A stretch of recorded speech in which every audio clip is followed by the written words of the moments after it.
Welcome back to my Yum's Kitchen. It's Yinka here. In today's video, I'll be showing you how to make this Nigerian style meat pie. This meat pie is flaky, is crumbly with a juicy mincemeat filling. So let's get right into it. The best place for intercontinental dishes.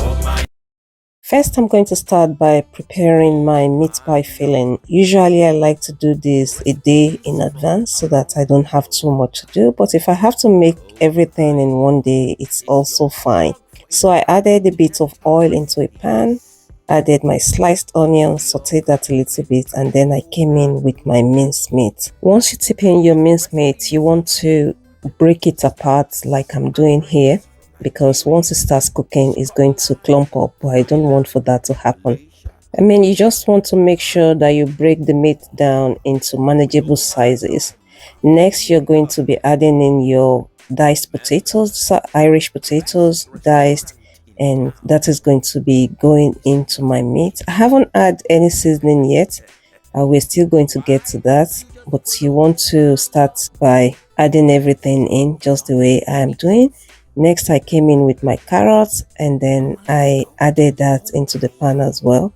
And as I'm adding each of these ingredients, I'm stir frying. I've not added any water. If you notice, the only juice that is inside the pan is from the meat. So now is our seasoning time. I came in with my seasoning cubes. I'm making use of Knorr cubes. I'm going to leave all the list of ingredients in the comments, so do not worry. I added some curry powder, some thyme. I know some people don't like doing that, but I don't mind. Next, I added my white pepper. White pepper is very important in your meat pie. Next, I added some dried chilies. This is another thing that I like adding in my meat pie filling. I love to add a frozen pea.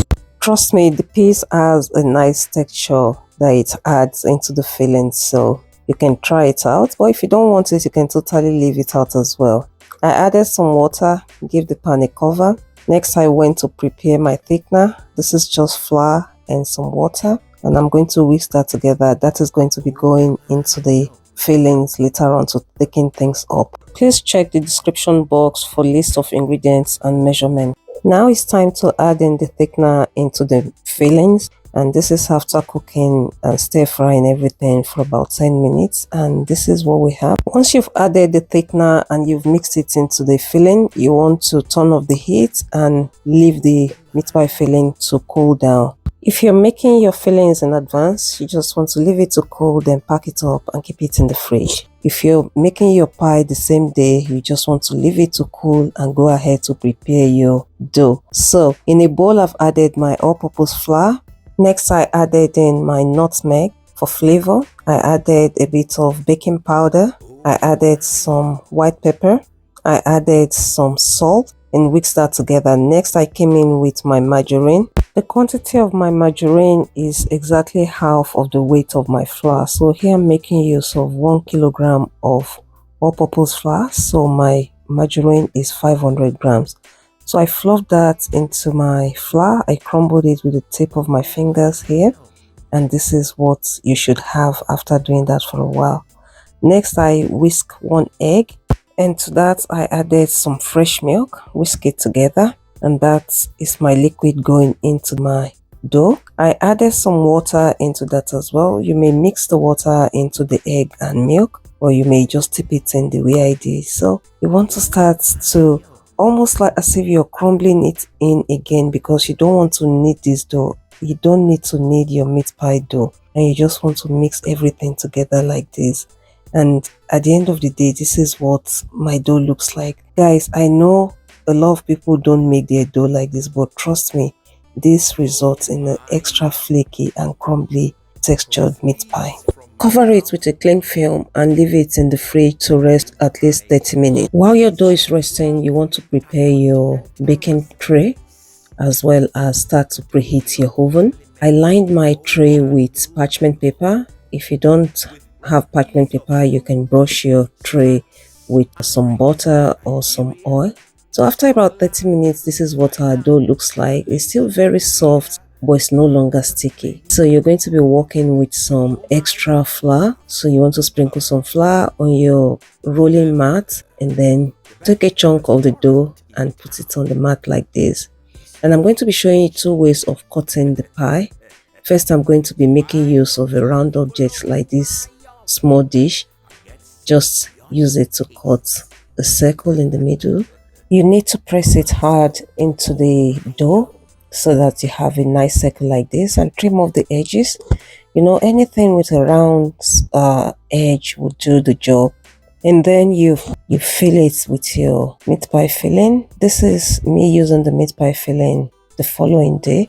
It has thickened up a little bit more, but it's going to be nice and juicy when it starts to bake. Next, you want to press and seal the edges of your meat pie with your fingers first, and next you're going to use a fork like this to press it down and make those beautiful marks that we all like on the meat pie. And I'm gently lifting it up with my scraper, and this is what that one looks like. While the cutting is going on, I've preheated my oven to 180 degrees. So next, I took the trimming from the last pie and added a bit more dough from the bowl into it, and then I rolled it out again. You know, you don't need a lot of pressure because your dough is very soft and delicate. You just want to just roll it out like this. And this time I'm making use of this cutter. This cutter makes meat pie making for me so easy. So this is what I do. I dust the cutter with a bit of all-purpose flour as well to reduce the stickiness, and then I roll it out, place the rolled dough onto my cutter, fill it up with my filling. You want to be generous with the filling, but you also want to be careful not to overfill. And then I press it together like this, and this does a good job. You know, it trims the edges and you just open it, and this is what we have. This is so nice and easy. So I love to make use of this particular cutter. I know there are different types. Some of them don't have the raised edges to trim off the excess, but this does have that raised edge, and it trims it up for you so easily. So like I did the other time, I took the trimmings, I added a bit more dough from the bowl with it, and then rolled it out again. And you're going to repeat the process until you have finished cutting all your dough. The quantity of pie that you'll get at the end of the day will be totally dependent on the size of your cutter, whether you're making use of a bowl like I did the first time, or the size of the actual ready-made cutter that you're using.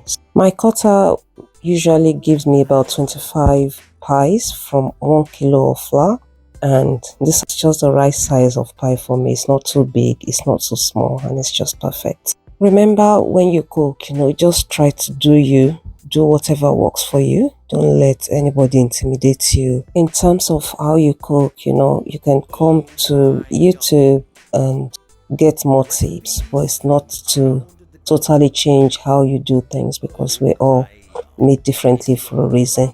Once you're done cutting all your pies, you're going to do the egg wash. This is just 1 egg beaten and then using a brush to brush your pie. This is to give it that glossy finish after it's been baked. I have 2 trays of pie altogether, and I'll be working on the other tray once this one is done. Next, I took a fork and I pierced the top of the pie like this. I just made this pattern. This is to allow some of the heat to escape and allow the pie to bake nicely while in the oven. Next, you're going to place your pie in a preheated oven and bake it for up to 30 minutes. You want to keep checking because different ovens actually work differently. So this is our pie. The one on my left hand side is the one we cut with a round bowl, and the one on the right hand side is the one we cut with the cutter. So let's cut into this one. Look how nice and crumbly and juicy the inside of this pie looks. Please do not forget to hit the like button and the subscribe button, and I'll see you in the next one. Thanks for watching. Bye bye. The best place for